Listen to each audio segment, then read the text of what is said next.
Ladies and gentlemen, boys and girls, children of all ages, this is the greatest time of the day. From the center of the universe, New York City, it's the main event you've been waiting for. It's time to go in the cage with Cyclone.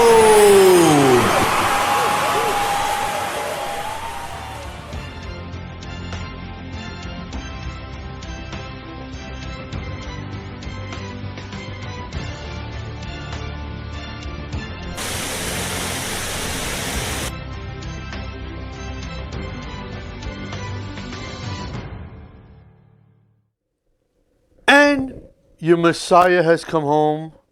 I missed you all last week, but I had a family situation that needed my presence. I know I'm transparent. I even though I'm this large, I am transparent. I just couldn't, and I just can't get into all the little details, but it was a situation I needed to take care of, and, well, his back's now, and that's all that's important.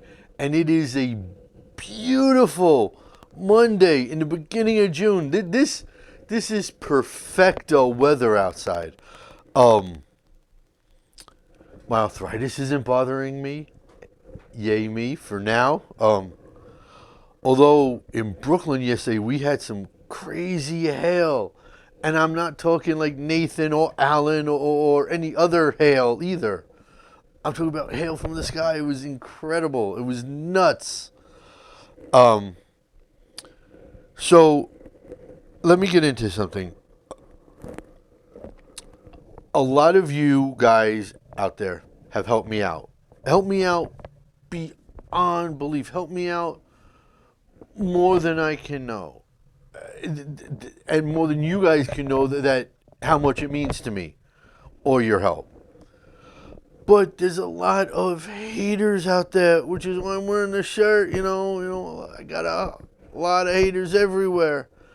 And see, haters everywhere. I do. And here's the thing. The haters put doubt into the head, but I got news for them. This brand is growing. It's growing bigger and bigger and bigger. And I got some surprises for all of you. Now, I'm not going to tell you the surprises today. I'm going to tell you the surprises next week. I'm going to tell you them the week after. This is in the business what you call a super tease. It's going to draw you back in to make you keep coming back and watch more and more and more. Okay? I have to do it that way. It's on the calendar. I put it on the calendar that way, and that's the way I'm going to do it. So don't complain to me. Tell me now, no, you're going to have to wait. But I promise, you are going to like the surprises. You are going to say, damn, Cyclone, it's about time. And to my haters, your mind is going to go, it's going to blow your mind. Now, everyone has helped me, Brian Horan, John James, Susan Walker. All you guys have helped me out. But I have to give a very, very, very, three veries special shout out to Wes Taylor and also to William Hoyle. You guys helping me right now, and we're going to do stuff on the down low, can't let the cat out of the bag just yet. You guys deserve a very special message, and I have it right here. Bobby, can you play that special message? Thank you very much. You know what? Let's play it a second time. I'm feeling happy. Thank you very much. There you go. William, Wes, thank you very much. From the Cat in the Hat. Obviously, there's so much going on. We even have some more breaking news, just like it always happens. After I write out the show log of what to do, something always breaks after the fact. It happened again today. So much to get to. You know, we'll get into MMA. We'll get into some wrestling. But we're going to kick things off with some sweet science, which obviously that's the big topic right now. But guys, effective aggression, I need you guys to go to that page. I need you guys to get some nice t-shirts for the summer. Guys, look sexy for your lady friends, and ladies, get the t-shirts so you guys can look sexy for you. It's a plan. That's a plan, Stan. Check out cyclonecomedy.com. Whole bunch of new stuff on the calendar coming up. Check out Psyche Prods on Facebook so you can enter a raffle and win a free prize. Who doesn't like free? Everyone likes free stuff. And obviously,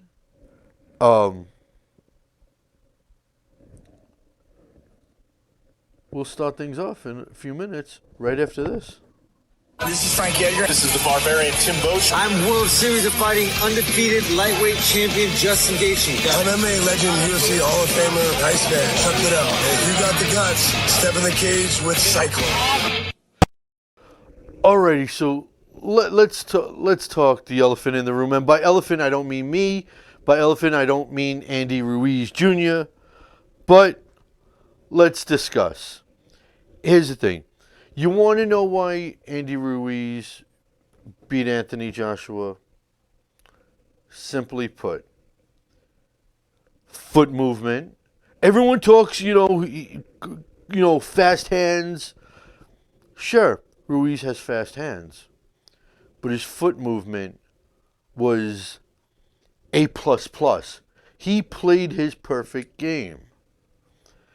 And in boxing, especially in the heavyweights, any given day, anyone can get beat. Now look, that third round when AJ dropped Ruiz and then Ruiz turned the favor around and dropped AJ twice in the round, it has to go down. As far as I'm concerned, as far as my eyeballs are concerned, it was one of the best rounds I have ever seen. And not just, not like action, but the heart. It told a story, that third round. The heart of both fighters, for that matter. Look, AJ started overly cautious, more cautious than he normally starts. Oh man, I don't know. It's hard to explain why some fighters sometimes start cautiously, and not just in boxing, but in MMA and wrestling, in all sports for that matter.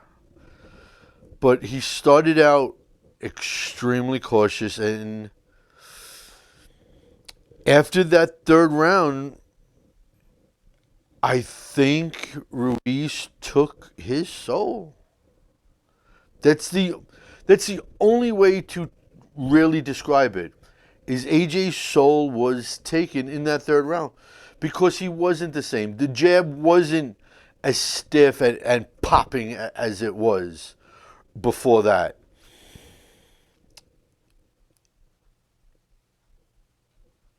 It's incredible to watch a super athlete lose his confidence the way AJ lost his. And that's what he did. Don't mistake anything else. He lost his confidence. Because after that third round, Ruiz had no problem getting inside that, I think he had like an 8-inch reach advantage. And that's a significant advantage. You know, if someone's fighting someone else and they have like 1, 2, 3 inches on him, that's really not that much. You're talking 8-inch, reach advantage. That's forearm to knuckles. You're talking. That's meaning right there, son. And for him to be able to get inside that guard and crack him with those left hooks, that every dog has his day, and this is the thing. It happens. And it sets up a very interesting situation because, look, yes, both fighters had a short, we deal with this all the time in MMA, short notice fights. Both guys have short notice. AJ wasn't totally prepared for Ruiz. Ruiz wasn't totally prepared for AJ. Okay? And on a full camp, maybe things will be different. Maybe they're not. I don't know. I'm not Karnak. I don't pretend to be. But I do know that it brings up an interesting situation because there's an automatic rematch clause in the contracts. Now, the WBA and the IBF titles have mandatory challengers coming up. Now, look, if Ruiz says he wants that rematch at Wembley in front of 80, 90,000 people, where he's going to probably make upwards of $25 to $30 million. Does he take that, or does he and burn divisions and say, I'm not defending against mandatories, where they might say, you know what, we're going to strip you of those titles? They have that luxury, that ability, that possibility of stripping him of 2 of those straps. It's open. AJ losing has opened up so many different avenues, so many different ways to go. And I'm going to bring this up now. A couple shows ago, I talked about professionalism and to always be professional and what that means to be a professional. Tyson Fury and a lot of other boxers said, hey, AJ, don't worry about it. Shake it off. You'll be back stronger, bigger, better. That's called class. That's called being a professional. You don't kick the guy when he's down. Deontay Wilder. And I'm going to look exactly at the notes because I don't want to get this wrong. I don't want to misquote the Bronze Bomber. This is his tweet. AJ wasn't the true champion. His whole career was full of lies. Really, Deontay? Really? That's the tact you take, you classless piece of dog poop? Karma's coming for you, Bronze Bomber. And just remember, you're bronze, son. AJ was a gold medal winner. And last time I checked, gold is higher than bronze in the Olympics. Okay?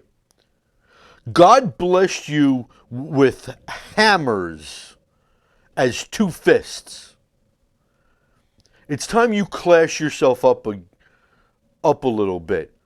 Because the more you talk, Deontay Wilder, the more people realize just what a piece of dog poop you are.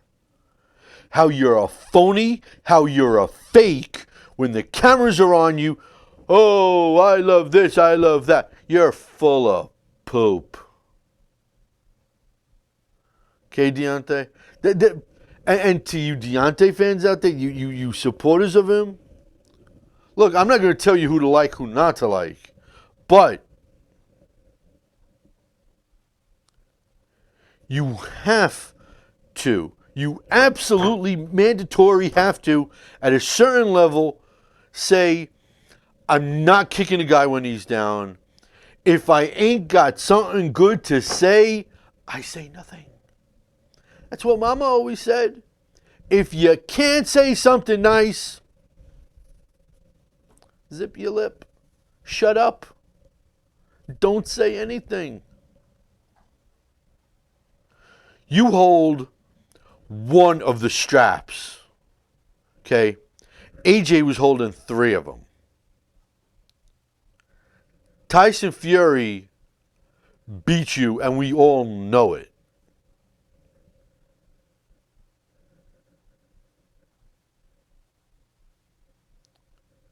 A little class. A little class, Deontay. That's all I'm asking. You don't have to be like the Pope. You don't got to be like the Cardinal or Jesus. Little class.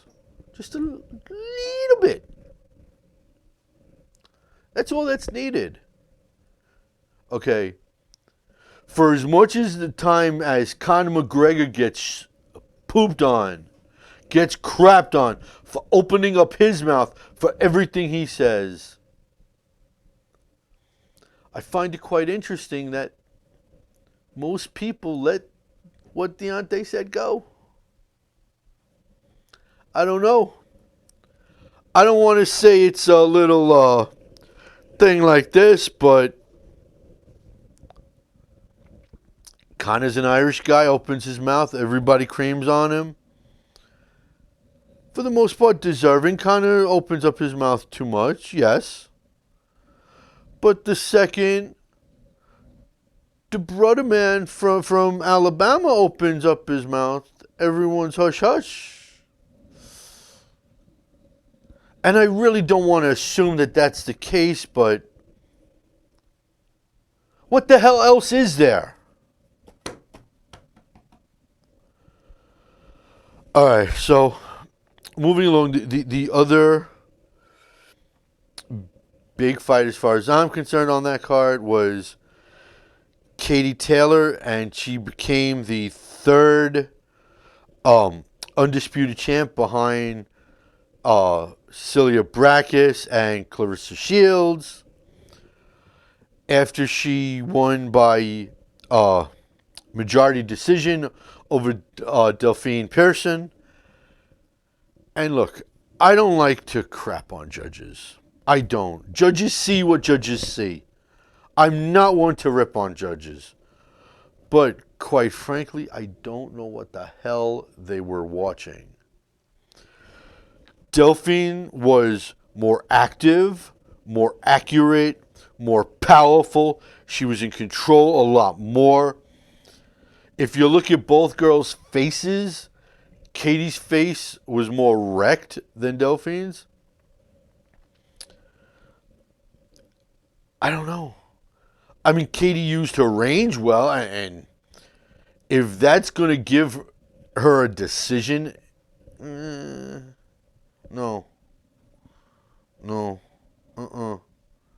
Not my cup of tea at all. Not at all. Not too pleased with it. I wish that judges would, I don't know, be former fighters. And I kind of like that in MMA as well.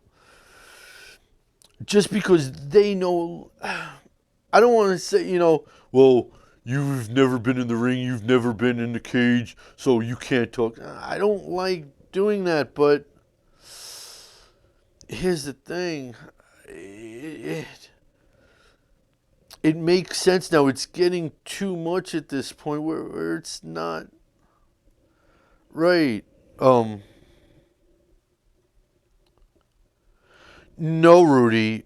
Well, yeah, okay. He was knocked out, and I don't know if he quit. I don't know what he said to Michael Griffin, who was the ref in the fight, but he didn't look right. You know, after the first 2 knockdowns, and after the 4th, that was it. He just looked lost. Any boxer, any true boxer, Rudy, will beat Deontay Wilder.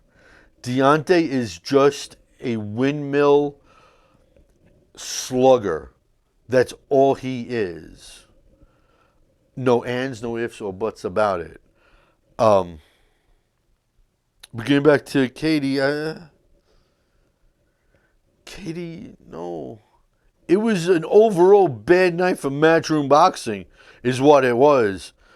And I don't know if they're going to want to be back in New York. When you have that bad of a night, you kind of want to stay away. But anyways, guys, do me a favor. Click share, pretty please. All right? Help me out. I need you guys to share. We got to get the views up in this joint. Please. Check out cyclonecomedy.com. And obviously, I need you guys. You guys seriously have to check out Effective Aggression. Ladies, summertime, your man needs a t-shirt.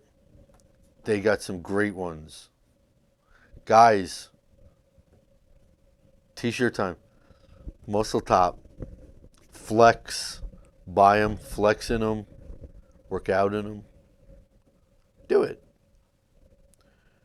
And your purchase helps out more people than you ever can realize. So it's paying forward. It's doing a good deed. And you want to do good deeds in life. I'm starting to realize that. Rudy, why don't you just wait? All right, relax there, son. So we have some games. We'll be talking some MMA news. And as Rudy Asher is constantly on me, as always, when we come back after the break, we're going to be talking some wrestling right after this. Hi, I'm Jim Miller. This is Dan Merigliata. I'm Derek Brunson. I'm Nick the Carney Lentz, and you're So, before we get into AEW, Mr. Rudy Asher, Mr. Wrestling fan, as is Brian Horan. By the way, Brian, a new type of tea.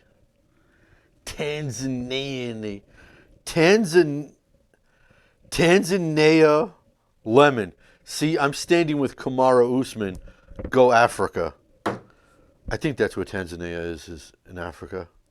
Otherwise, I just sounded like a schmuck. But before we get into AEW, Rudy, I want to mention 2 things about NXT TakeOver 25. And there's 2 things that I pulled out of just from what I watched of it. Number 1, first and foremost, Matt Riddle. I can't say that he's getting better, but he's getting better. He is becoming more complete the more time he's in the ring. And obviously, you know, you do something consistently, you get better at it. That's Matt Riddle's getting, Matt Riddle, one day, maybe WWE champ, heavyweight champ, you never know. I could see them putting a strap on him, which will be an ultimate FU to Dana White, being that he never got anywhere near a crack at a UFC strap. And here's another thing about Matt Riddle. I don't think he's the pothead he used to be. I don't know what it is. I look at him physically, and I know you can't look at someone physically and say, okay, they're a pothead, they're not. I get it. You can't tell by physicality, but I don't think he's doing the pot that he was doing when he was in the UFC. I think his body has transformed just so much, and his skill set is so well-rounded now. Big things for Matty Riddle coming up. King of Bros. Bro ho ho. And the other thing that came to my mind during NXT 25, during NXT TakeOver 25, before Rudy, you or Brian or any other wrestling fan goes and corrects me,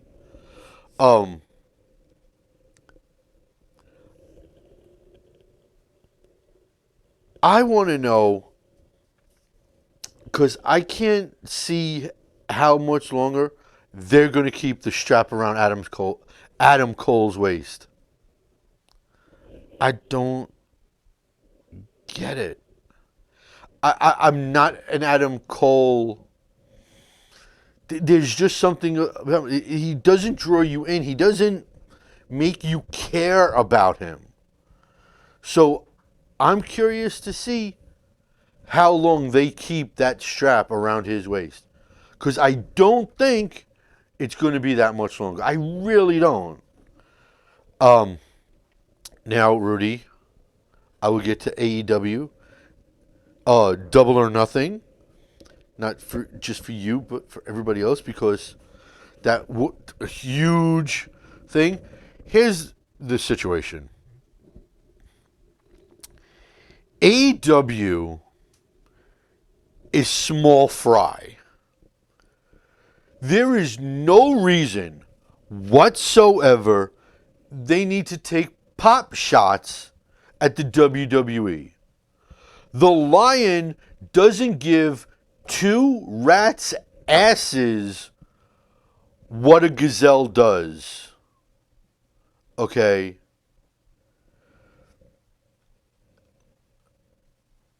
I don't know if he's hurt or not, Rudy. Going back to AEW.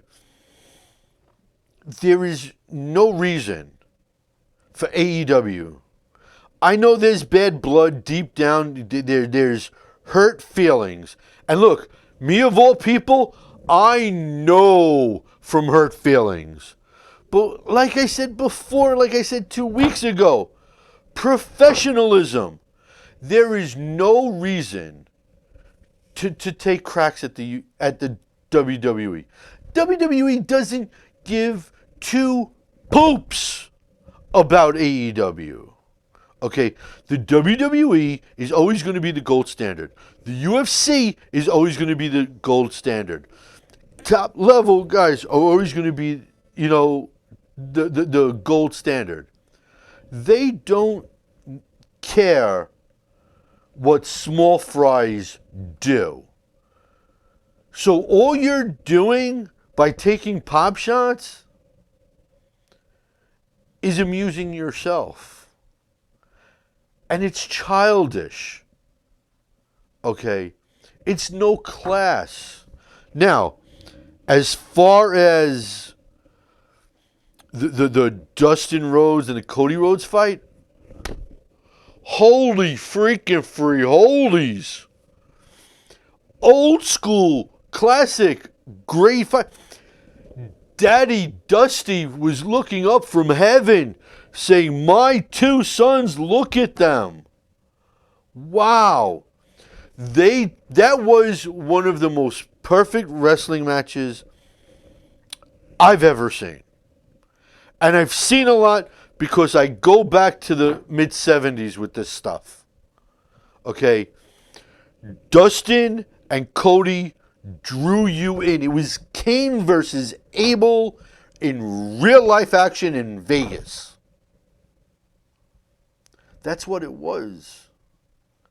Now, I'm surprised that Dustin allowed himself to be busted open and to cut himself as much as he did. I mean, it was a bloody freaking mess.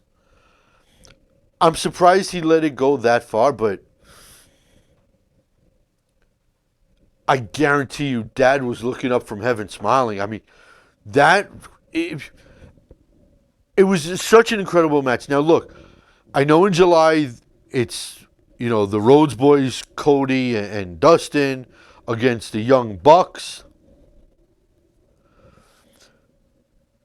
It was sick. And you have to understand, I can see that fight between the Young Bucks and the Rhodes boys going either way, which makes you want to invest your time and watch it on July 13th. Okay? Because quite frankly, I don't know how much Dustin has left in him. Dustin probably does want to call it a career. So I could see the Bucks dropping the belts and letting him walk off as a champion, and then having some sort of a tournament. Whoops. Me and my tournament idea. I love tournaments. And I could see the Young Bucks retaining the tag belts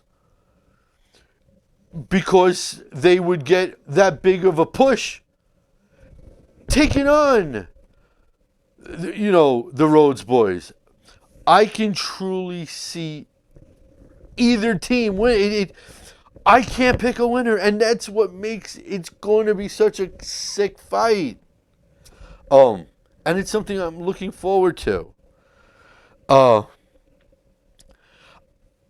like the idea that AEW brought in Bret Hart to bring in the belt. I like that. Thank God they didn't bring in Hulk Hogan.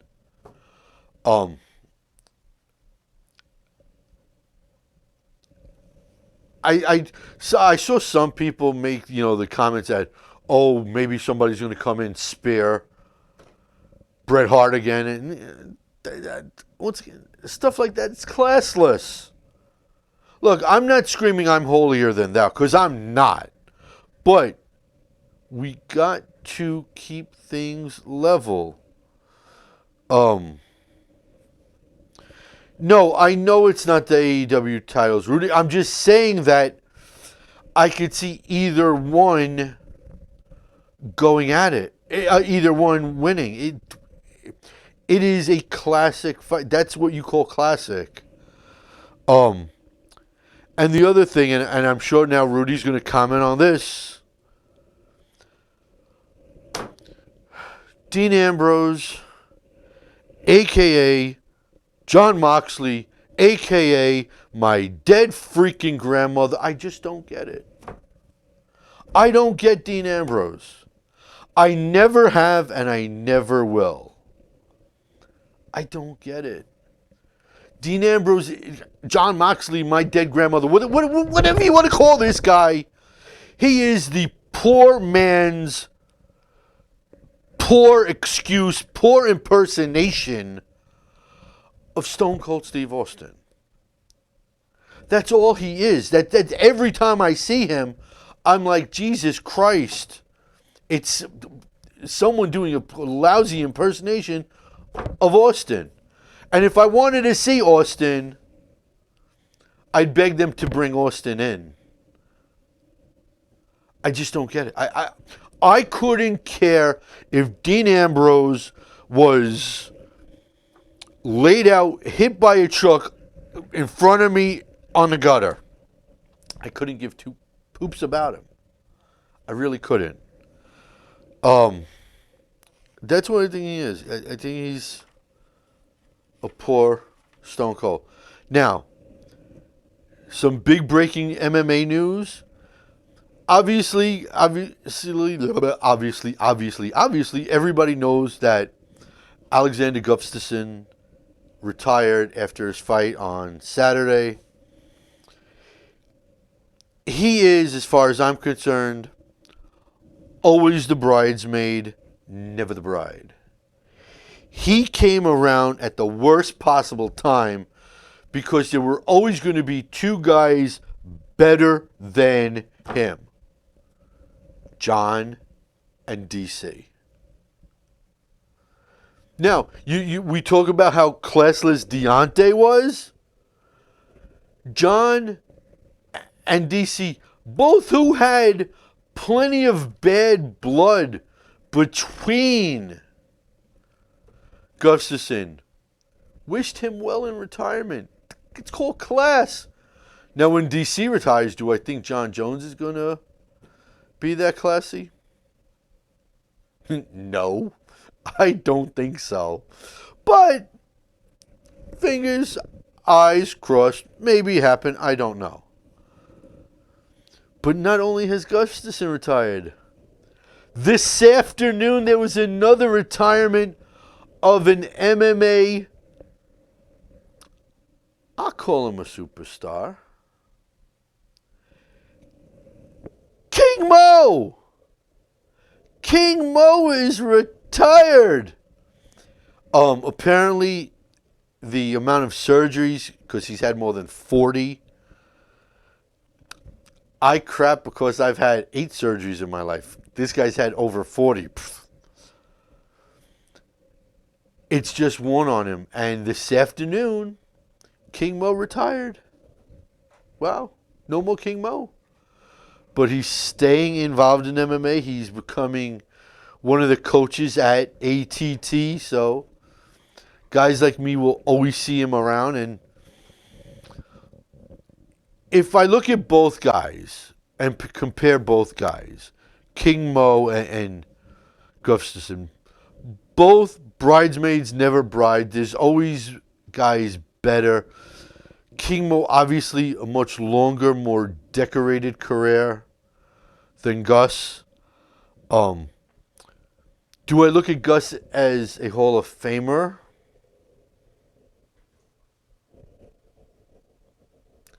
I don't think he's that type. You want to know what I think Gus is? Gus is Roger Maris. A super fighter. Lots of talent. But just a step below that upper echelon where you say, he is a Hall of Famer. He is one of the greats. He is Mount Rushmore. He is GOAT. He is pound for pound. I think Gus is a step below. And quite honestly, as my computer shuts off, I think King Mo also. I mean, like, not that Bellator has a Hall of Fame or anything, but I just think that King Mo is. And I love King Mo. As a matter of fact, I have tried multiple times to get King Mo on this very show. And trust me, if I see him again, I'm going to try again. But I don't know. I really don't if he'd come on or not officially. But I mean, now that he's retired and he has a little bit more time to do that stuff, I would think he could. But yeah, I think they're just a smidgen of, just a smidge below. But they're both great. And someone like me, I wish them both well. I really do. And I wish they both would come to the New York tri-state area again for a couple of reasons. And as far as the lightweight division is concerned, I think they have a new gatekeeper. I think that gatekeeper is Jimmy Manuwa. I much like a Dean Ambrose, who I don't get, much like guys like that, I just don't understand, and I can't get drawn in, and I can't care about them. I can't give a rat's bottom side about Jimmy Manuwa. I really can't. I think he's now a gatekeeper. He he is nothing special to write about as far as I'm concerned. You know, and I just want to talk just a couple seconds on this one. We all know Yoel Romero won a huge amount of money, $27.45 million from Goldstraw Performance Products. Now look, I honestly hope to God, I really, really hope to God that any fighter who pops on a drug test and truly believes that they're innocent, okay, and I'm not talking about someone like a TJ Dillashaw in this, but I hope that the innocent fighters sue the hell out of these companies. And if it means companies and businesses have to go out of business and people have to lose their jobs, too freaking bad. Okay, if you're not putting natural supplements, natural product in your supplements, and you're giving it to these athletes, these well-tuned machines, then you need to pay the ultimate price. You need to lose your company. There's no ands, ifs, or buts about it. You can't say, oh, Cyclone, you're wrong. Cyclone, maybe I kind of agree with you. I'm right on this. Okay. These companies are messing with guys' livelihoods. And they need to be held to a higher level of responsibility than most. Then again, a fighter should, as far as I'm concerned, if you're eating healthy, if you're not racking up on the supplements, you have no problem. So they need to take some responsibility too on this. But these companies, it's like the Pirates of freaking Caribbean. They are running rampant with illegal stuff in their supplements. It's time to pay the piper. And I'm not talking Roddy Piper either. I do want to take a quick break before we start to wrap this shindig up. But, look guys, do me a favor. You know what I'm going to say. So just do it. Take your pointy finger, take your hand, close up your fingers, leave one finger. I don't care which, well, not the middle finger, but any of your other four fingers. Click share. It's not that hard to do. All right? I need you guys to keep it right here on Strong Island Television, of course, in a little while. It's the return of the Newman Show. Well, not the return. He was here last week. I wasn't. So, he's here in a little while.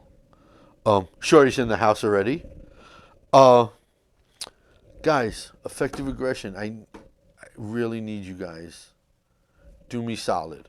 Check them out. Make a purchase. You'll be helping so many people. And that's a good thing. Okay?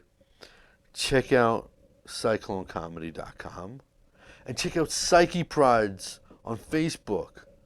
Okay? And like that page. Because then you can enter a raffle like this. You could enter a raffle like 238 raffle coming up this weekend.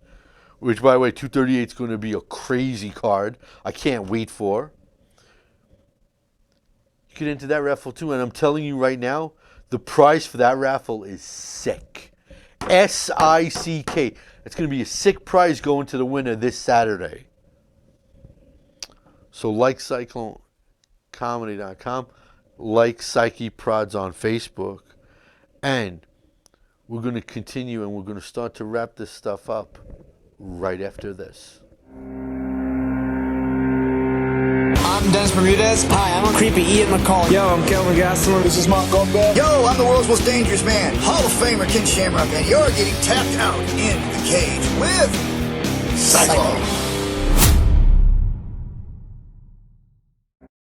Anniversary, happy anniversary.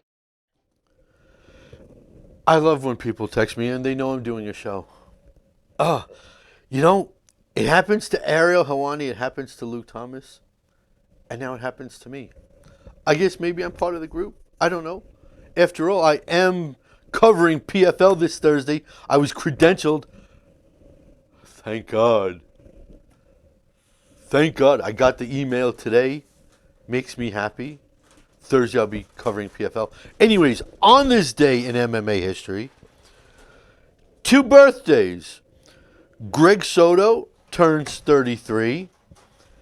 And King Mo retired. I figured this guy would be retired by now. Linton Vassell. I don't know how he's still kicking around. But Linton Vassell turns 36. And that's what's happened in today's day in MMA history. Just 2 birthdays. Nice and easy day. I gotta say, guys, when you send in your questions for the raffle, please, I need you to do it before 12 noon Eastern time. Okay, I can't take them anymore. Today's the last time. No more after 12 noon Eastern time. It won't count. Before 12 noon Eastern time. You could go online, you check the times difference from your town to New York town. Anyways, let's do everybody's favorite part. Let's give away a prize. Let's do the raffle.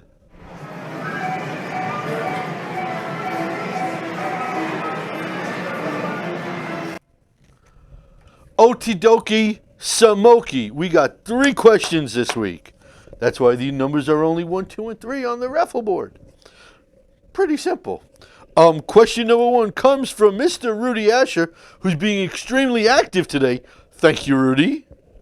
What are your thoughts on Conor injuring himself?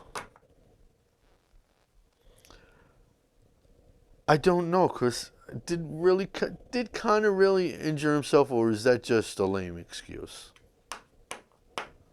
I don't know. Did he really hurt his hand? Come on. I don't think. You are fake news. I don't think it's real. I think it's a work. Rudy, you love wrestling. I think Conor's doing a work. I don't think he really hurt himself.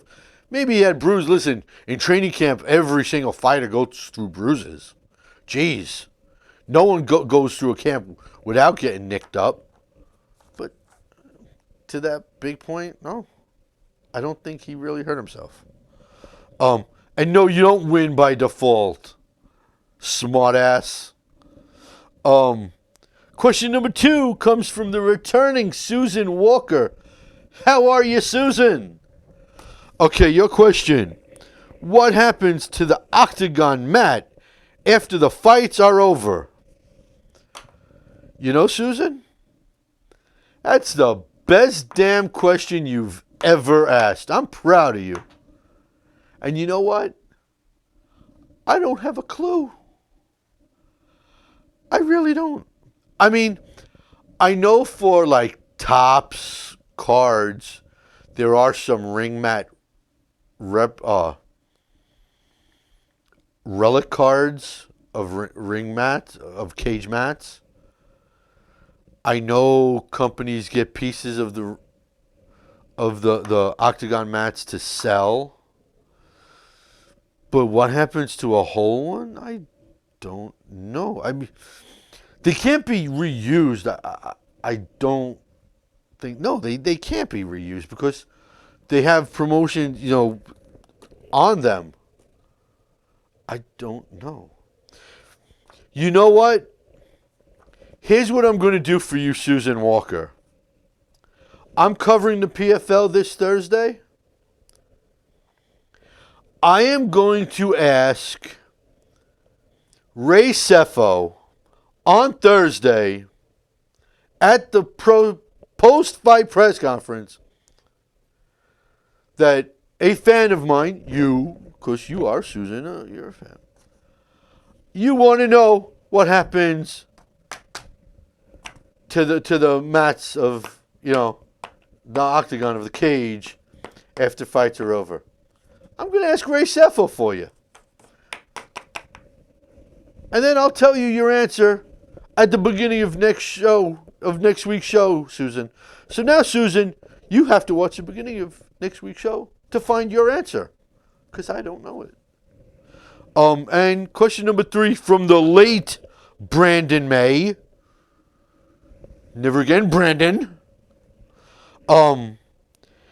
Is the state of the light heavyweight division getting exciting again outside of John Jones?